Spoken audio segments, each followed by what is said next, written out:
함께 성경의 말씀 보도록 하겠습니다. 오늘 성경의 말씀은 요한복음 7장 1절과 2절 두 절의 말씀이므로 이 두 절의 말씀을 여러분들과 함께 봉독하도록 하겠습니다. 요한복음 7장 1절과 2절 함께 봉독합니다. 그 후에 예수께서 갈릴리에서 다니시고 유다에서 갈릴리와 함께 하심은 유대인들이 죽이려 함이라. 유대인의 명절인 초막절이 가까운지라. 아멘. 자, 그리스도와 십자가라는 말씀을 가지고 여러분과 계속 하나님의 말씀을 나누고 있습니다. 우리가 지난주에는 이 초막절에 나타나는 예수 그리스도와 그 십자가가 무엇인지에 대한 그 첫 번째 유대인들이 반드시 지켜야 하는 그 3대 절기 속에서 우리가 유월절을 함께 여러분들과 살펴보았습니다. 그래서 그 유월절에 담겨있는 진정한 뜻이 무엇인지를 여러분들에게 총괄적으로 정리해서 말씀을 드리면 바로 무엇입니까? 유월절은 무엇이죠? 유월절이 뭐냐고. 유월절을 머리를 좀 어떻게 합니까? 알죠? 유월절 다. 그렇죠? 그럼요. 유월절 다 아실 거예요.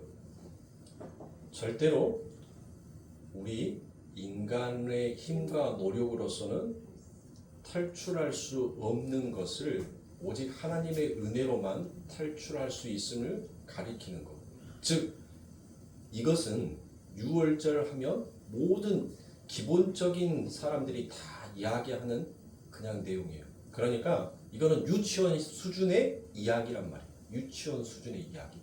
유월절 하면 바로 그 어린 양의 문지방이 있다 피를 바름으로 인하여서 거기에서 탈출하게 되었다. 이거는 유치원 수준. 그래서 이제 성경에 좀 신앙의 성숙함이 있고 신앙을 더욱더 성경을 더 깊이 바라본 사람들은 그 유월절 안에 담겨져 있는 무엇을 볼 수 있어야 돼요? 자, 유월절 하면은 여러분들 하나님께서 그들에게 뭘 명령하였냐 하면 이 유대인들의 식사는 여러분들 굉장히 긴 식사를 했어요. 거의 다 반쯤 누워가지고 이렇게 누워서 다리를 쭉 핀 상태에서 이야기를 나누면서 그렇게 누룩이 들어가 있는 그 빵을 먹었단 말이에요. 그런데 이 유월절에는 하나님께서 그렇게 너희들이 편히 먹으라는 말씀을 하지 않았습니다. 너희들은 띠를 띠고 신을 신고 지팡이를 짚고 급히 먹어라 라고 얘기했습니다. 근데 그 급히 먹는 그 떡이 거기 안에는 누룩을 넣을 수 있는 시간이 있었어요? 없었어요? 없었죠. 그래서 우리가 그 빵을 무교병이다라고 그와 같이 얘기를 하죠. 뭐가 빠져버린? 누룩이 빠져버린. 자, 그것은 바로 이거예요. 하나님의 백성은 이 세상에서 세상의 것을 탐하고 세상의 것을 추구하는 자가 아니라 그 세상의 것을 자신의 삶 가운데서 빼면서 살아가는, 즉 무교병과 같은 삶을 사는 것이 바로 하늘의 백성임을 가르쳐주는 것이 그게 바로 유월절에 안에 담겨져 있는 진정한 의미인 거예요. 그러니까 좀 깊이 들어가야 돼요. 깊이. 언제까지 여러분들 유치원 수준에서 이렇게 배워놓으면 기억하고만 읽을 거예요. 거기다가 무슨 아라든지 자음이라든지 모음을 붙여서 문장을 만들어 나가야 할 거 아닙니까? 그렇죠. 언제까지 기억, 니은, 디귿, 니을만 여러분들 외우고 있겠습니까? 언제까지 구구단에서 2단만 쉽다고 2단만 외우고 있겠어요?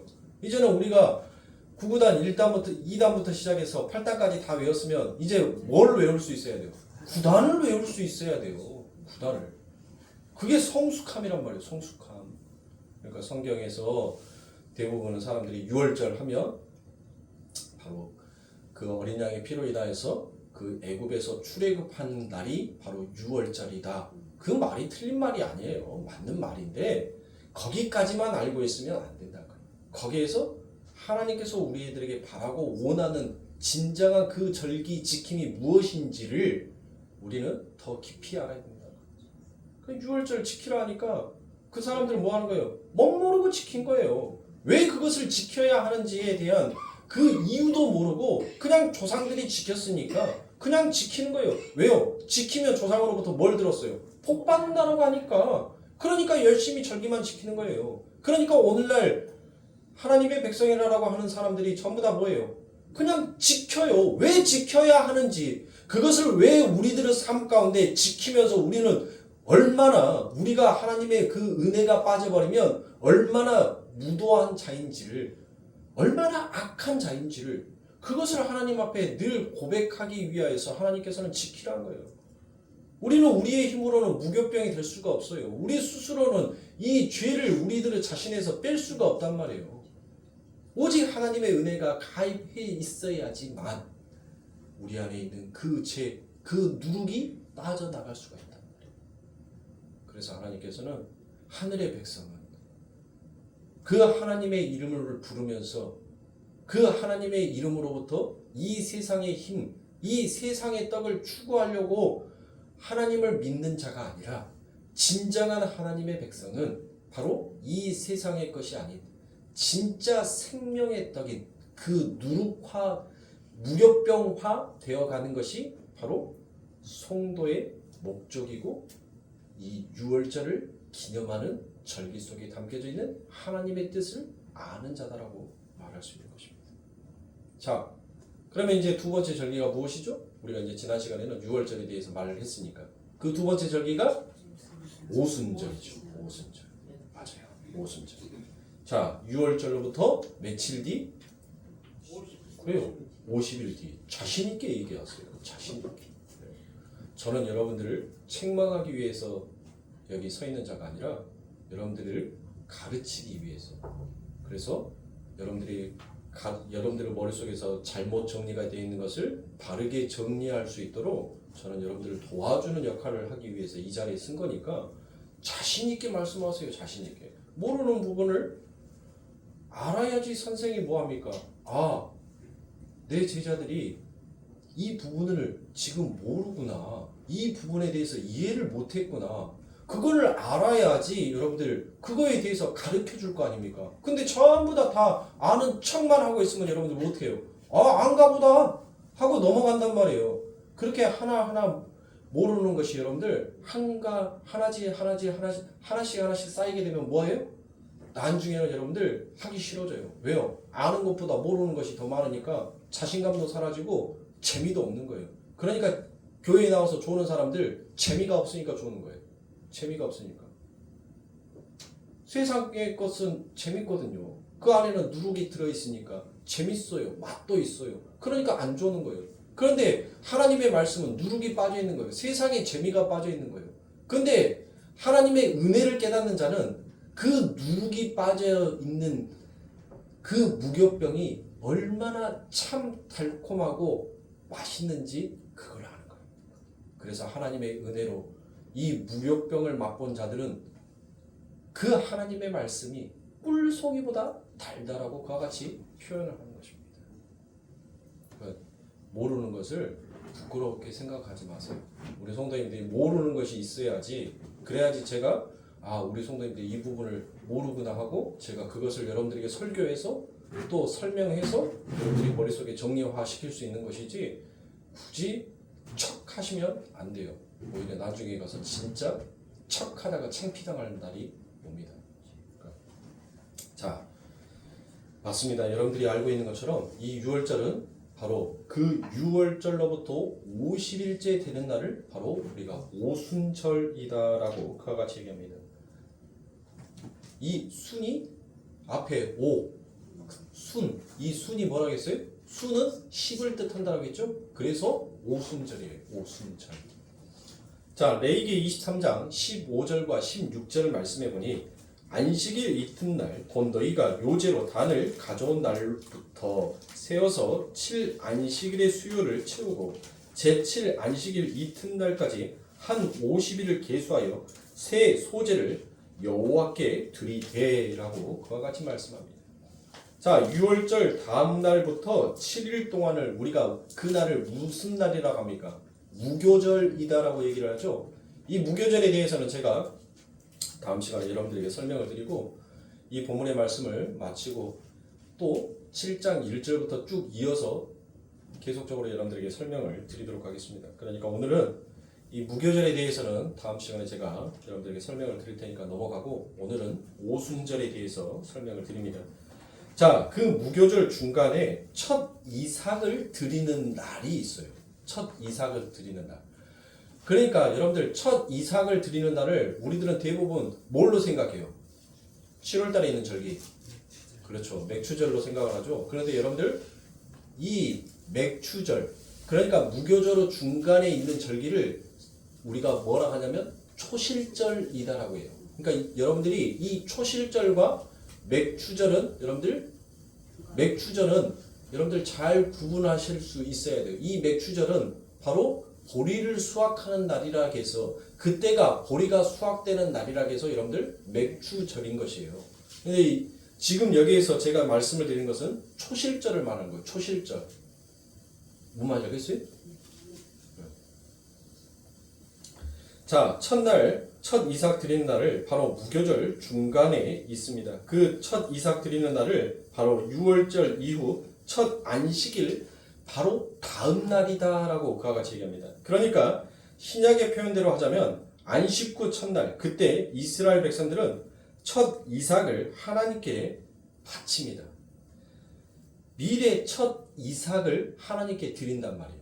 그들이 그때의 6월절 어린 양이 하나로 미랄이 되어서 땅에 묻혀서 죽고 안식 후 첫날 부활해서 하나님의 백성의 첫 열매가 되시는 예수 그리스도의 죽음과 부활을 이미 이때에서부터 여러분들 어디에서부터? 레위기에서부터 이미 상징적으로 드러내고 있어요. 그러니까 예수 그리스도께서 그 하나의 미랄이 땅에 썩어져 없어져야지만이 많은 열매를 맺을 수 있다라고 얘기를 하죠. 그 하나의 미랄이 썩지 아니하면 열매를 과실을 낼 수가 있어요, 없어요? 없죠. 그래서 예수님께서 말씀하신 거예요. 당신을 뭘로? 진짜 하나님께 드려야 하는 첫 이삭, 그 이삭이 되어서 당신이 죽음으로 인하여서 당신이 죽고 당신의 씨앗이 그 땅에 의하여서 땅에 점령돼서 죽고 이제 하나님의 말씀으로서 새롭게 탄생되어짐으로 인하여서 그 하나님의 백성들이 하나님의 나무 아래 열매처럼 달려지게끔 되어 있음을 이미 이 레위기의 말씀 안에서 상징적으로 나타내고 있는 것입니다. 그리고 그 첫 이삭 드리는 날로부터 7주를 세워서 7번째 안식일 이튿날까지, 그때가 50일이죠. 하나님은 그때를 오순절을 지키라라고 그와 같이 말씀하십니다. 그리고 그 50일이라는 숫자는 7째 날을 7주로 얘기하니까 여러분들 77에 49 다음에 무슨 날이에요? 50이죠. 그래서 오순절이다라고 그와 같이 얘기합니다. 그리고 그 오순절 날은 보리가 추수되는 때라 해서 우리가 맥추절이라고 하기도 합니다. 그래서 오순절, 77절, 맥추절 이것은 전부 다 같은 말인 거예요. 같은 말. 다 따로가 아니라 같은 말이라는 것이에요. 같은 의미. 자, 그러면 여러분들에게 한번 묻도록 하겠습니다. 6월절은 여러분들이 머릿속에서 알고 있는 것처럼 하나님의 백성이 그 이스라엘이 어린 양의 피로 죽음을 면하게 되는 날을 기념하는 날이 바로 이 6월절이다라면, 그러면 이 오순절 안에 담겨져 있는 참된 의미의 뜻은 과연 무엇일까요? 여러분들 한 번이라도 생각해 보셨어요? 그래요. 6월절은 문설주에 그 피를 발라서 그 어린 양의 피로 죽어야 할 자들이 살아나게 되는 날, 그 날을 기념하게 되는 날이 우리가 6월절이다라고 그렇게 개념화 시켜갖고 생각하고 있잖아요. 그러면 이 오순절 안에도 하나님께서는 분명히 이 세 가지의 절기를 지키라라고 했던 것은 이 세 가지의 절기 속에는 특별한 하나님의 의미가 더 담겨져 있다는 것이잖아요. 그러면 하나님께서는 왜 오순절을 지키라고 했냐고요. 그러면 이 오순절이 과연 담고 있는 의미는 뭘까요? 뭐 때문에? 6월절은 우리가 알고 있는데 이 오순절에 대한 의미는 잘 개념이 정리가 되어 있지 않단 말이에요. 그냥 하나님 앞에 감사의 제사를 드리는 날, 그냥 그 정도로만 여러분들 생각해요. 그러면 다른 절기들과 전혀 다를 바가 없잖아요. 그렇죠? 그래서 이 오순절 안에 여러분들 어떤 일이 있었어요? 이 오순절 출애굽 이전에 전승으로 여러분들 쭉 가면 어떤 일이 있었어요? 이 오순절 날 그들이 시내산에서 뭘 받죠? 출애굽하고 난 다음에 50일째 되는 날 그들이 뭘 받아요? 율법을 받죠. 율법. 모세로부터 율법을 받은 날이 바로 오순절 날이에요. 이 오순절 날에 담겨져 있는 의미는 뭐냐면 너희는 절대 너희의 힘으로는 이 율법을 지킬 수 없는 자다라는 것. 그것을 가리키기 위한 오순절인 것입니다. 그런데 여러분들 뭐예요? 이들이 처음부터 다 뭐였습니까? 우리 지킬 수 있어요. 그 정도는 일도 없습니다. 그러니까 하나님, 우리가 잘 지킬 테니까 그 하나님께서 주신다라는 복이나 단단히 준비하고 계십시오라고 여러분들 그와 같이 밑에서 설레발을 쳤죠. 그러고 난 다음에 여러분들 뭐예요? 모세가 그 시내산에 올라가서 하나님의 율법을 받아가지고 딱 내려온 날, 그 날 뭐 하고 있었어요? 그 밑에서. 그렇죠. 금송아지를 만들어 놓고 이가 우리를 이곳까지 인도해 주신 여호와다라고 그와 같이 얘기를 하죠. 그때 하나님께서 무엇합니까? 그 모세가 여러분들 어떤 사람들이 모세가 성질이 못돼 먹어가지고 못돼 먹어갖고 지가 쓴 것도 아닌데 마치 지가 그 돌판에 새겨갖고 쓴 것처럼 그 돌판을 지 성질에 못 이겨갖고 깨버렸다라고 여러분들 그와 같이 얘기를 하는데 아니에요. 그 심령 안에 그 돌판을 던져버리게끔 되어 있어요. 왜요? 자, 우리 하나님은 어떤 하나님이시죠? 거룩하신 하나님이시죠. 질투가 많으신 하나님. 죄와는 절대로 같이 있을 수 없는 존귀하신 하나님이시랍니다. 자, 이 시내산에서 이 모세가 49일 만에 드디어 이제 하나님의 율법을 받고 이 50일째 되는 날 그들 앞에 딱 섰는데 그들이 하는 행위는 뭐였었어요? 전부 다 우상을 섬기고 있더라고요. 그때 하나님의 돌판이 무엇합니까? 그들에게 뚫고 들어가더란 거예요. 하나님의 돌판이 그들에게 뚫고 들어가니까 그들이 무엇합니까? 몇 명이 죽어요? 그 자리에서. 하나님의 돌판이 그들에게 던져진다는 것은 무엇을 상징하는 거예요? 심판을 상징하는 거죠. 그래서 모세가 말을 합니다. 누구든지 하나님 편에 서고자 하는 자는 이쪽으로 오라라고 그와 같이 얘기합니다. 그래서 많은 사람들이 이 모세에게 갑니다. 모세가 얘기합니다. 양쪽 손에 칼을 갖고 이 끝에서부터 저 끝까지 어떤 자비함도 없이 늙은이부터 어린 갓난 아이까지 전부 다 도륙하고 오라라고 얘기합니다. 그 도륙한 숫자가 몇 명이에요? 3,000명이나 되더란 것입니다. 3,000명. 자, 그러니까 이 오순절은 출애굽 광야 사건에서 어떤 일을 기념하는 날인가 하면 이스라엘이 시내산에서 율법을 받는 날이 바로 오순절 날이다라는 것을 이야기하고 있는 것입니다. 그래서 이스라엘이 시내산에서 율법을 받은 날을 기념하는 날을 가리켜 오순절이다라고 그와 같이 얘기를 하는 거예요. 하나님의 완전수 7이 7번 반복되는 것에서 우리는 하나님의 전적인 주권을 보아야 하는 것이고 그러한 하나님의 전적인 주권에 의해 세상에 성령이 부어지고 하나님의 백성들이 이제 추수되기 시작하는 구속사 속에서의 현실을 우리는 이 오순절 속에서 찾아낼 수 있어야 하는 것입니다. 왜 그렇습니까? 우리가 맥추전날 뭘 해요? 보리를 우리가 추수하죠. 네. 바로 그 날이 그리고 율법이 주어지는 날인 것입니다. 하나님께서 시내산에서 이스라엘에게 율법을 주며 당신의 백성은 당신께서 요구하시는 법을 잘 지켜야 하고 그 법을 잘 지켰을 때 하나님으로부터 복을 얻을 수 있음을 모세를 통하여서 말씀합니다. 그런데 그들이 그 율법을 지켜낼 수가 없더란 것이에요. 그건 너무나도 당연한 것입니다. 왜 당연한가 하면 인간은 뭐 했기 때문에? 전적인 탄압과 전적인 무능력한 상태에 있는 인간이기 때문에 그 율법을 하나님의 말씀을 절대로 지킬 수가 없더란 것입니다. 모세가 시내산에서 율법을 받아 내려왔을 때 이미 그 징조가 나타났죠. 모세가 시내산에서 율법을 받는 동안 이스라엘 백성들이 그 송아지를 만들어 놓고 그것을 가리켜 여호와다라고 그와 같이 이야기를 했습니다. 그때 모세는 십자가의 돌판을 던져서 깨버립니다. 그것은 바로 하나님의 심판을 상징하기도 합니다. 그 십계명 돌판의 파괴는 거룩한 하늘의 것과 제약된 세상의 것이 함께 동거할 수 없음을 상징적으로 보여주는 사건이기도 합니다.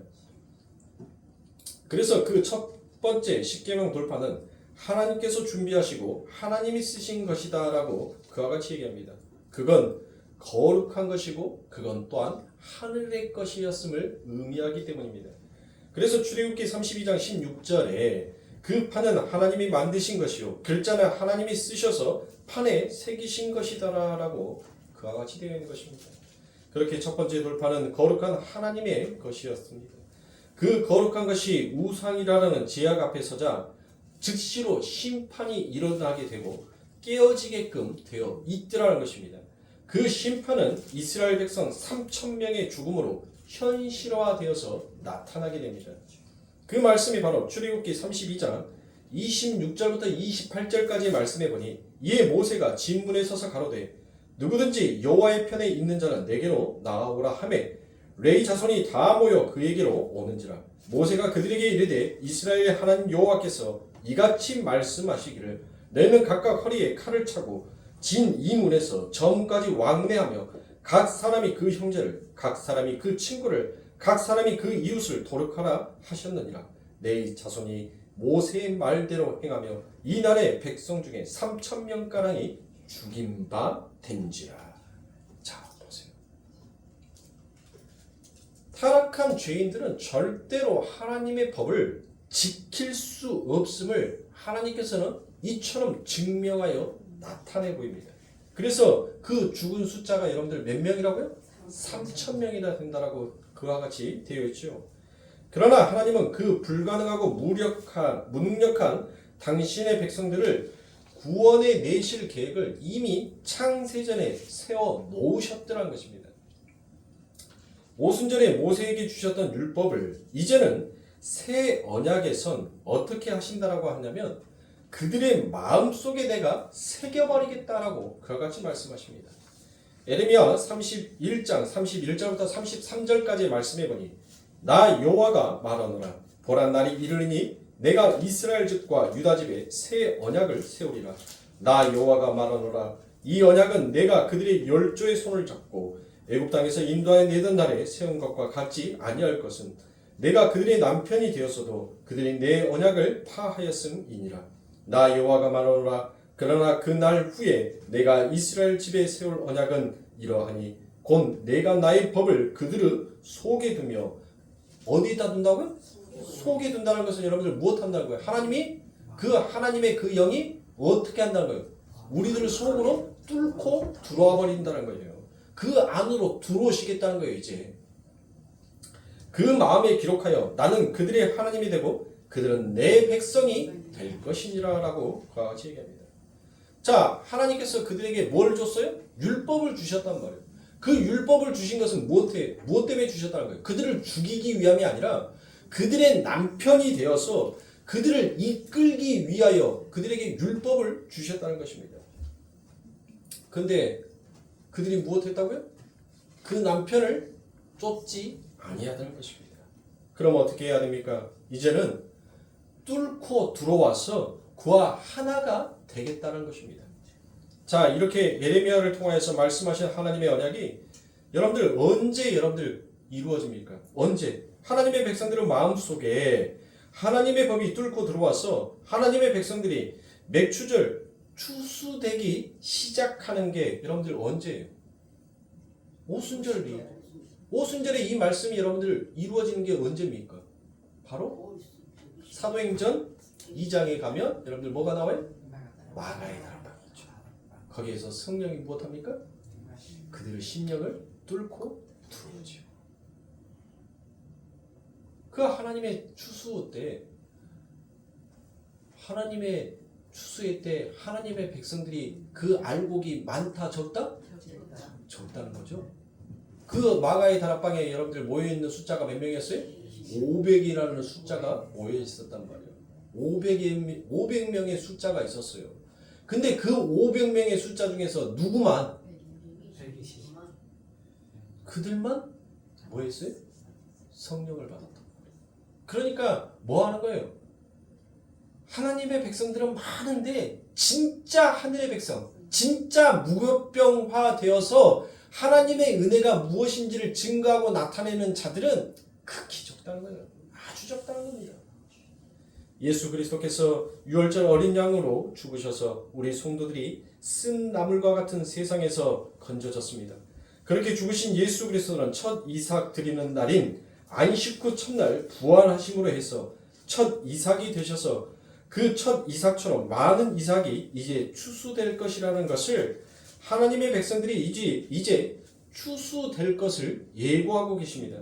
그리고 그로부터 50일 후에 77에 49, 50일 후에 시내산에서 이스라엘이 율법을 받았던 그때 환원하면 본격적으로 보리가 추수되는 맥추절이지요.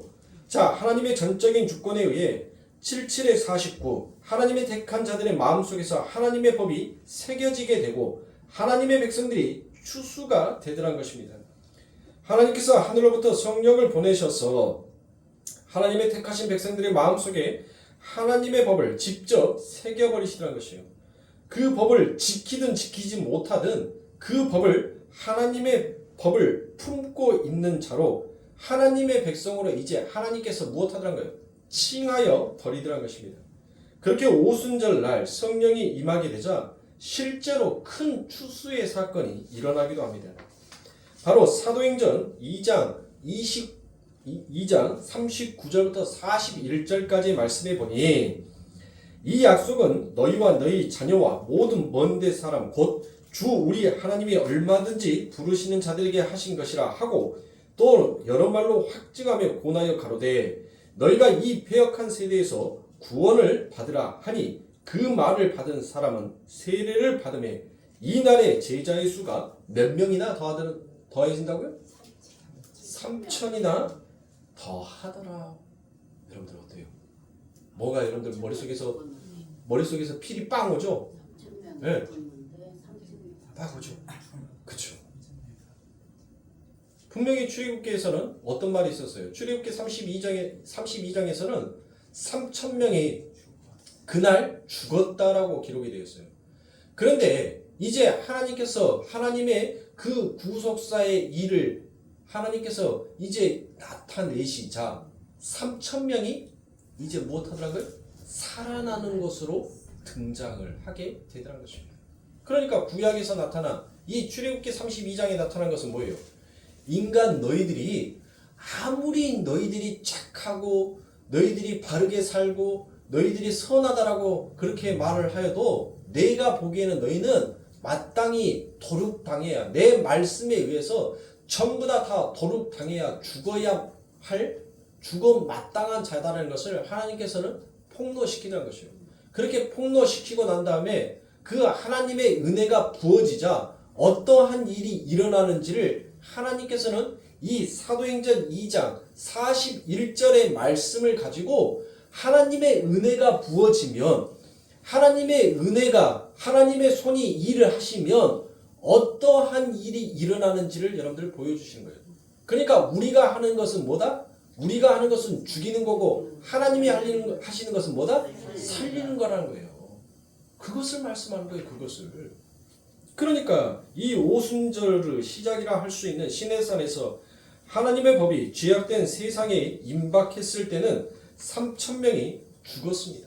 그런데 하나님의 법은 타락한 인간들이 절대로 지킬 수 없음을 거기서 또 한 번 증명해 나타내더란 것입니다.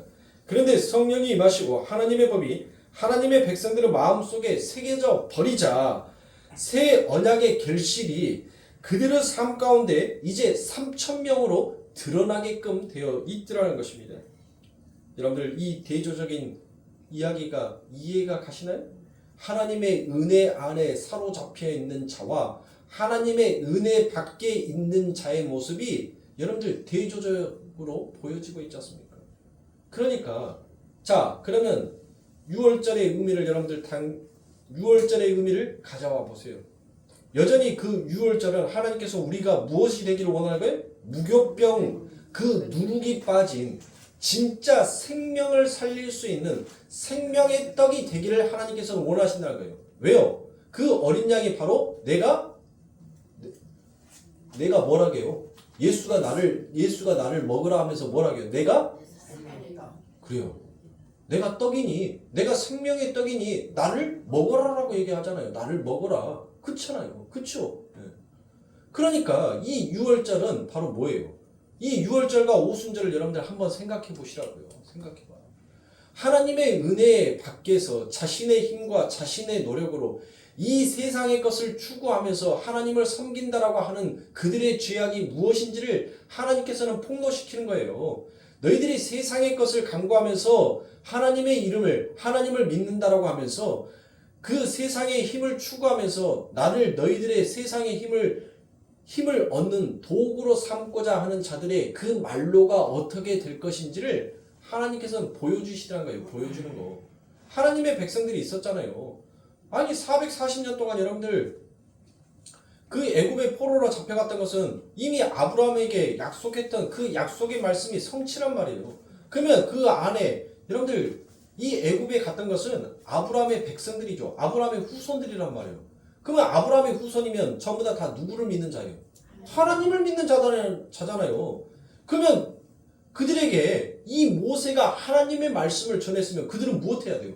전부 다 한 명도 빠짐없이 그 어린 양을 가져다가 잡아다가 문설주에 다 피를 발라야 되잖아요. 근데 여러분들 다 했어요? 안 했단 말이에요. 안 했어. 그러니까 하나님의 은혜 밖에 있는 자와 하나님의 은혜 안에 있는 자. 그리고 그들 안에는 이미 440년 동안 여러분들 포로 생활을 했었을 때 거기 안에는 이스라엘 백성들만이 포로로 잡혀갔던 것이 아니었어요. 전혀 선택받지 못한 이방의 나라들도 그 애굽의 포로로 잡혀왔습니다. 이미 하나님께서는 사도행전 1장 8절에 나와 있는 내가 온 유대와 사마리아 땅 끝까지 그 말씀을 하나님께서는 이미 이 창세전에 당신의 구속사의 그 계획 안에 다 포괄시켜 놓았던 것입니다. 다 담고 있었던 거예요. 다 가지고 있었던 것입니다. 그러니까 유월절 역시도 하나님의 은혜 안에 있는 자, 그 하나님의 은혜 안에 감사할 줄 아는 자, 세상의 떡이 아니라 생명의 떡을 바라볼 줄 아는 자, 그들의 삶은 어떻게 된다? 그들은 늘 죽는 자가 아니라 늘 사는 자로 살더란 것이에요. 그들 앞에 사망의 문이 여러분들 항상 도사리고 있었죠? 근데 그들은 무엇하더란 거예요? 사망아, 네 쏘는 거 어딨어? 쏴봐! 그렇죠? 왜요? 하나님의 그 은혜 안에 있었던 그들이 무엇했어요? 사망이 그들을 삼킬라 했잖아요.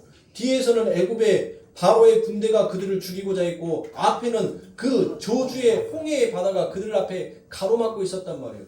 자, 뒤에서 사망이 여러분들 못해요. 사망이 그 하나님의 은혜에 입은 자들을 죽이기 위해서 그 저주의 물에 전부 다 빠쳐서 죽이기 위해서 여러분들 뒤에서 전진을 하고 있단 말이에요. 근데 못해요. 하나님의 은혜를 입은 자들이 무엇하더란 거예요? 그 사망을 깨버리더란 거예요. 어떻게? 그 하나님의 은혜 앞에 찬송함으로 그 사망이 그들을 삼키지 못하는 것입니다. 그래서 여러분들 그들이 그 홍해를 건너갔을 때 무슨 노래를 불러요? 여호와를 찬양하는 모세의 노래를 여러분들 지어서 하나님 앞에 올려 드리지 않습니까? 바로 그거예요. 하나님의 은혜를 아는 자는 이 세상의 것이 내게 주어지든 주어지지 아니하든 그 사망이 나를 삼킬 수 없음을 늘 깨닫고 하나님 앞에 그 은혜 앞에 감사함으로 가게끔 되어 있더란 것입니다. 감사함으로. 이 오순절도 마찬가지예요. 오늘 많은 사람들이 여러분들 뭐합니까? 이 유월절과 오순절을 이 초막절을 지킴으로 인하여서 마치 하나님을 그 하나님의 은혜가 무엇처럼 느껴지는 거예요? 알라딘의 요술래프처럼 비비면 지니가 나와서 자신의 소원을 곰방 들어줄 것처럼 믿고 있는 그들의 신앙을 하나님께서는 폭로시키는 것이고 오늘날 우리들에게 너희들의 그와 같은 잘못된 기복신앙을 버리고 진정한 하나님을 섬기라라는 그와 같은 경고의 메시지를 우리들에게 다시금 들려주고 있는 것입니다. 그러니 사랑하는 성도님들, 이 절기들 안에 담겨져 있는 의미들을 잘 생각하세요. 유월절 하면 여러분들은 머릿속에서 무엇을 떠올려야 하냐면 유월절 하면 무교병을 떠올려야 할 것이고 오순절 하면 율법을 떠올리면 되는 것입니다. 자, 이제 정리가 됐죠? 됐어요? 안 됐어요? 됐어요. 됐죠? 네. 잘 되셔야 돼요. 흐트러지면 안 돼요, 이게. 나중에 또 물어볼 거예요, 내가. 자, 그러면 이제 세 번째 절기 뭐가 남았습니까? 초막절이 남아있죠, 초막절. 자, 마지막으로 오늘 본문에 등장하는 이스라엘의 세 번째 절기인 초막절은 가을 추수가 끝나고 알곡들을 창고에 저장해 놓고 그러한 수확을 허락하신 하나님의 은혜에 감사하는 절기가 바로 이 초막절인 것입니다. 그래서 이 초막절을 수장절이다라고 그와 같이 부르기도 합니다.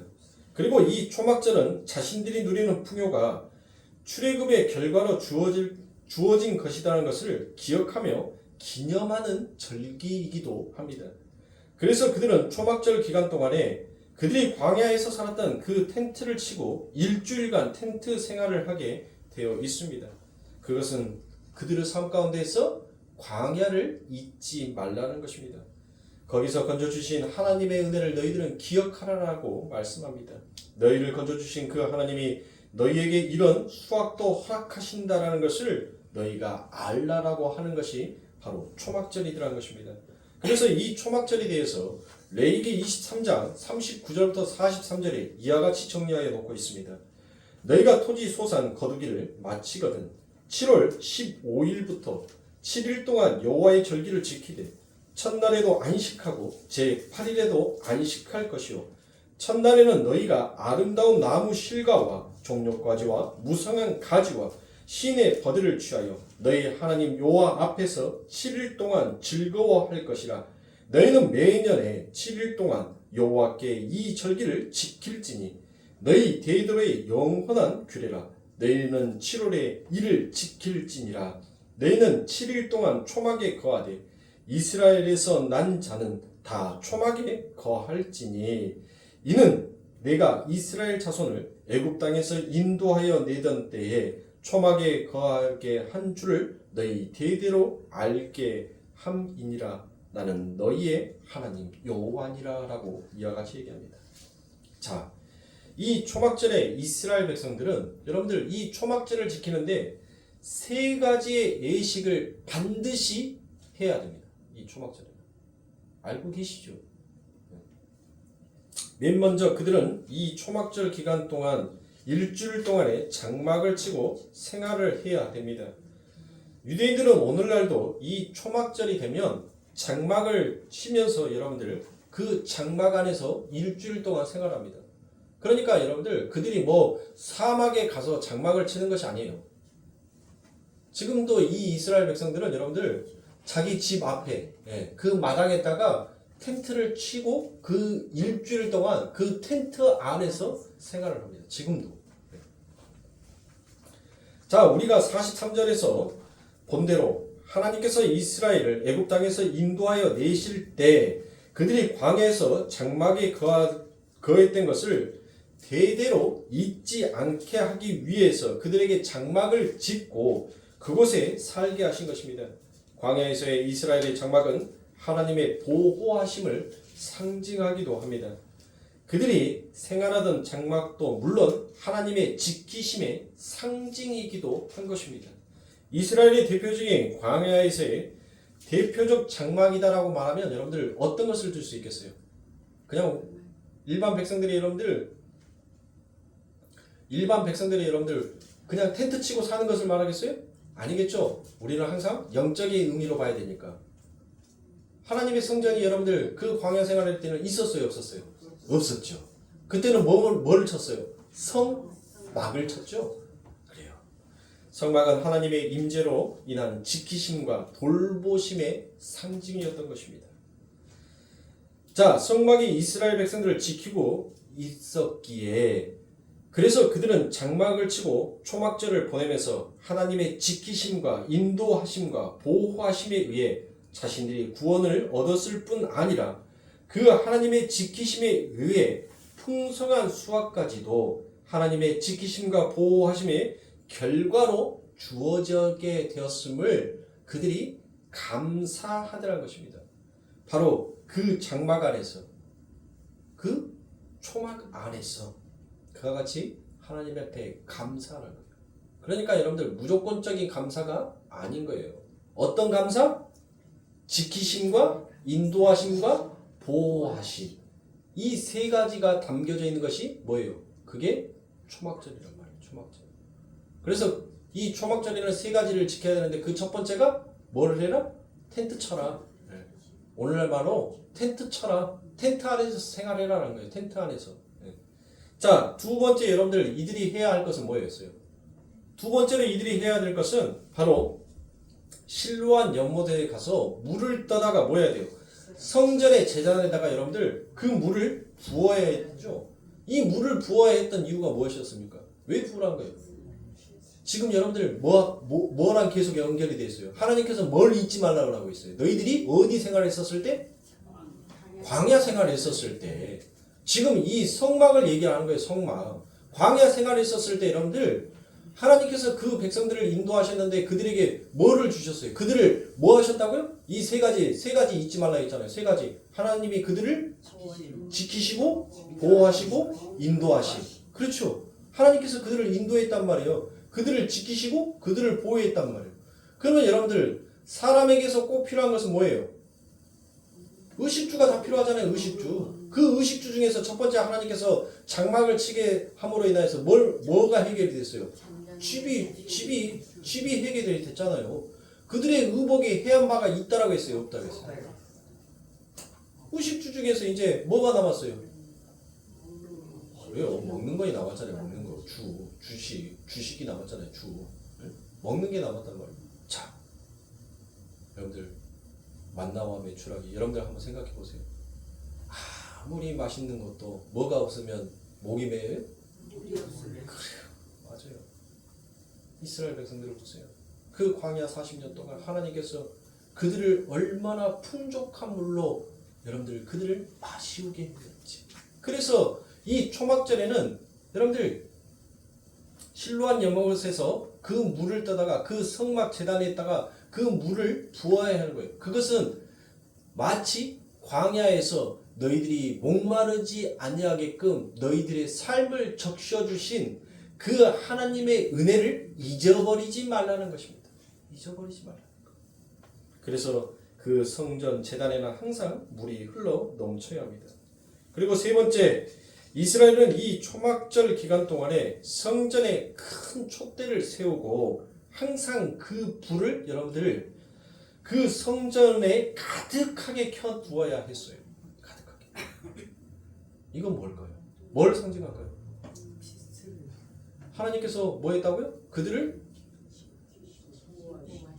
지키시고 인도하시고 보호하셨다는 거. 아니 이 세 가지 안에 다 담겨져 있다니까요. 이미 답을 줬는데. 자, 세 번째, 하나님께서는 큰 촛대에다가 불을 켜놓는데 그 성전 성막 안에 환하게 비칠 정도로 다 켜게끔 했단 말이에요. 그건 뭐예요? 이스라엘 백성들이 여러분들 한번 여름에 그늘 밑에서 있는 것이 시원합니까? 때 앞에 머리 달고 놓은 것이 시원합니까? 그렇죠. 요즘같이 추운 날은 여러분들 그늘에 있으면은 따뜻합니까? 아니면 햇빛에 나와 있으면 따뜻합니까? 그래요. 구름기둥, 불기둥을 상징하는 거예요. 그것을 너희들은 잊지 말라는 거예요. 너희들을 지키고 너희들을 보호하고 너희들을 인도하신 여러분들 뭐 구름기둥 따로 있고 불기둥 따로 있고 그게 아니에요.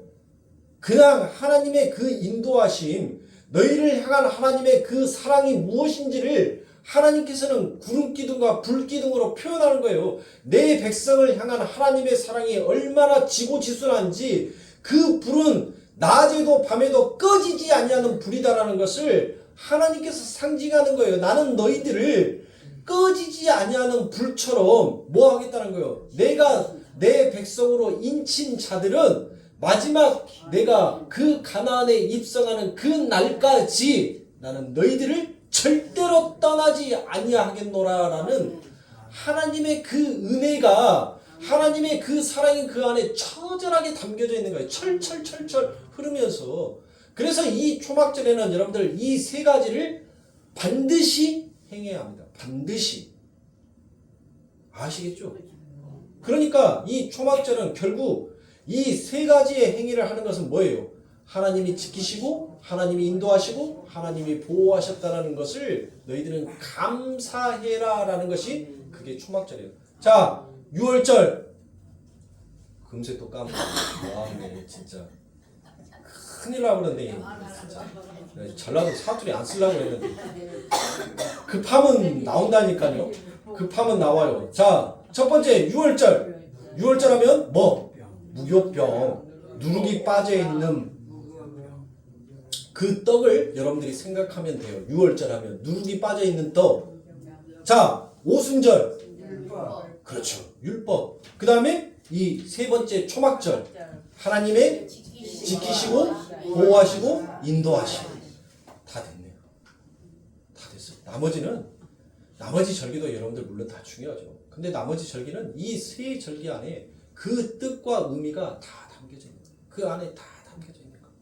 자, 그래서 이 세 가지는 초막절에 꼭 지켜야 되는 것입니다. 초막절이 담고 있는 그러한 상징적 행위들은 전부 다 예수 그리스도 안에서 완성되어질 그 일들을 전부 다 상징적으로 보여주고 있는 것입니다.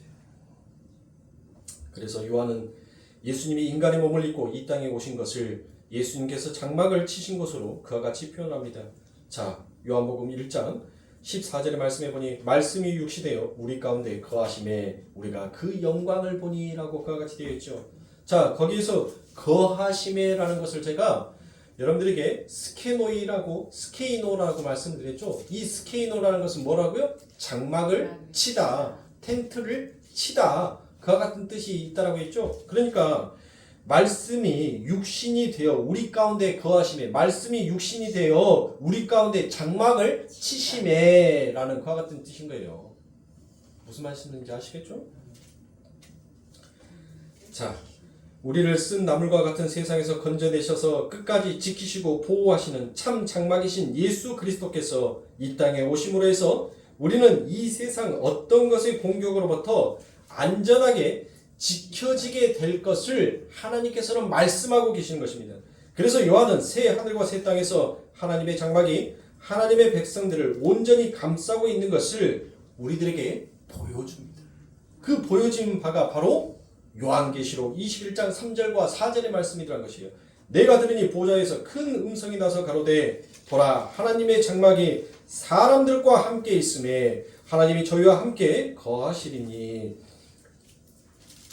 저희는 하나님의 백성이 되고 하나님은 친히 저희와 함께 계셔서 모든 눈물을 그 눈에서 씻기심에 다시 사망이 없고 애통하는 것이나 곡하는 것이나 아픈 것이 다시 있지 아니하리니 처음 것들이 다 지나갔음이러라. 바로 이러한 천국의 현실을 초막절이라는 절기가 미리 그 안에 다 담아두고 있더란 것입니다. 우리는 바로 그 아버지 하나님의 나라, 그 하나님의 백성으로 만들기 위해서 예수 그리스도께서 이미 이제 무엇하더란가요? 우리를 그 예수님의 장막, 예수님의 성막으로 우리를 보호하고 이제 그 성령의 우리들에게 그 성령의 말씀이 뚫고 들어와서 그 하나님의 새 언약의 벽을 지킬 수 있는 자로 우리를 인도하여 주시더란 것입니다. 아멘. 그 모든 말씀을 다 누가 이루셨다고요? 예수 그리스도가 이루셨다고요. 어디에서? 십자가에서 이루었다는 것이에요. 그래서 이 요한은 이 요한복음 7장 1절과 2절에서 그 초막절의 시작, 그 초막절의 중간, 그 초막절의 끝을 이야기하고 있는 것입니다. 그러니까 7장과 8장의 내용은 여러분들 분리되어 있는 내용이 아니라 같은 내용이다라고 여러분들이 보셔야 돼요. 왜요? 8장에 가니까 거기에서 드디어 예수님께서 그 성전을 떠나심에라는 그 말씀이 끝으로 8장의 끝이 맺어지더라는 것입니다. 그러니까 7장과 8장의 말씀은 한 장의 말씀을 여러분들이 보시면 되는 것입니다. 그러므로 초막절에 성전 제단에 흘러보내야 했던 실로암 연못의 물 또한 예수 그리스도 안에서 완성이 되더란 것입니다. 이스라엘이 광야 무리바에서의 하나님의 은혜로 반석의 물을 먹을 수 있었던 것은 기갈로 죽을 수밖에 없는 죄인들에게 부어지는 생수이신 예수 그리스도를 상징하고 있더라라는 것입니다. 그래서 사도 바울이 고린도전서에서 출애굽기 17장에 나오는 생수를 뿜어내는 반석이 누구인지를 그와 같이 말씀하고 있는 것입니다. 고린도전서 10장 4절의 말씀에 보니 다 같은 신령한 음료를 마셨으니 이는 저희를 따르는 신령한 반석으로부터 마셨음에 그 반석은 곧 그리스도시니라라고 그와 같이 얘기하는 것입니다. 그래서 그 생수의 근원인 예수 그리스도를 여러분들 가리키고 나타내는 것입니다. 그러므로 사랑하는 성도님들, 오늘 우리 아버지 하나님의 그 은혜가, 그 하나님의 보호하심이, 그 하나님의 지키심이, 사망도 우리를 넘볼 수 없는 그 하나님의 장막 안에 우리를 넣어두시고, 하나님은 그 하나님의 방법대로 우리들의 삶 가운데 누룩을 씻겨내시고 이제 하나님의 의로운 자, 무교병화 만들어 이제 우리만을 위해서 사는 자가 아니라 우리를 통하여서 바로 작은 우리의 형인 그 예수가 했던 일을 바로 우리가 할 수 있는 자로 하나님께서 만들고 계시는 것입니다. 그러니 사랑하는 성도님들, 예수를 믿어서 이 세상의 것을 더 얻으려고 하시면 안 돼요. 그건 죄악입니다. 그건 하나님의 은혜가 무엇인지를 모르는 악일 뿐인 것이에요. 하나님께서는 필요에 따라서 하나님의 이름과 하나님의 영광이 드러나기 하기 위해서는 하나님은 없는 곳에서 있음을 만들어내시기도 하는 것입니다. 그러므로 우리는 그것은 우리가 강구해야 할 바가 아닌 거예요. 그거는 온전히 누구의 손에 맡겨야 돼요? 하나님 손에 맡겨야 되는 것입니다. 우리는 오직 그 생명의 떡이 내 삶 가운데 떠나지 아니하기만을 우리는 강구할 수 있어야 돼요. 그 생명의 떡이 우리들의 손에 쥐어져 있다는 그 믿음만 확실하게 있다면 우리는 이 세상에서 두려워할 것이 없습니다. 왜요? 하나님은 하나님의 이름이 더럽힘 받는 것을 죽어도 싫어한단 말이에요. 우리가 정말 생명의 떡을 붙들고 있다면 하나님은 우리를 통하여서 하나님의 이름이 영화롭게 빛나게 하기 위해서 이 세상에 우리들에게 필요한 것을 하나님은 적시적소에 여러분들 채우셔요. 왜요? 우리가 이뻐서가 아니라 당신의 이름이 이방인으로부터 더럽힘 받기를 싫어하시기 때문에. 그런데 진짜 강구해야 할 것은 구하지 아니하고 엉뚱한 것만 하나님 앞에 주구장창 구하고 있다면 그것이 어찌 하나님의 지키심과 하나님의 보호하심과 하나님의 인도하심 앞에 감사하는 하늘의 백성이다라고 말할 수 있냔 말이에요. 그렇죠? 큰단 말이에요. 그러면 안 돼요. 그래서 우리 성도님들에게 우리가 이 세상의 것들을 강구하는 것이 우리의 신앙의 목표가 되어서는 아니 됩니다라는 것을 저는 그 부분을 말씀을 드린 거예요.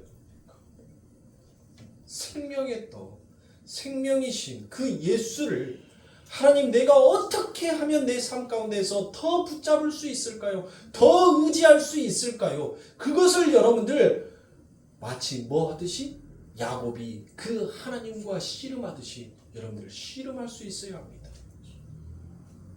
우리의 사리사욕을 위해서 우리의 곤모술수로 하나님을 이기려고 하면 안 돼요. 진짜 하늘의 것을 하나님 어떻게 해서든지 간에 하나님 그 하늘의 것을 내게 하나라도 더 주세요라고 그 하나님 바지끄대기를 잡고 그 하나님이 안 주려고 하면 뭐예요? 그 야곱이 그 하나님의 사자를 넘어뜨려서 이기려고 했던 것처럼 끝까지 우리는 그 하나님 앞에 주시옵소서를 간구할 수 있어야 돼요. 그때 아버지 하나님께서 뭐 하신다고요? 구하는 자에게 하나님께서 주실 것이요, 찾는 자에게 찾아질 것이요, 두드리는 자에게 열어줄 것이라는 거예요. 그건 세상의 말이 아니에요. 세상의 말이. 세상의 것 구하면 구해지고 세상의 것 찾으면 찾아지고 세상의 것 두드리면 그 세상의 재물의 문이, 권력의 문이 내가 너희들에게 열어주겠다는 그런 하나님의 말씀이 아니란 말이에요.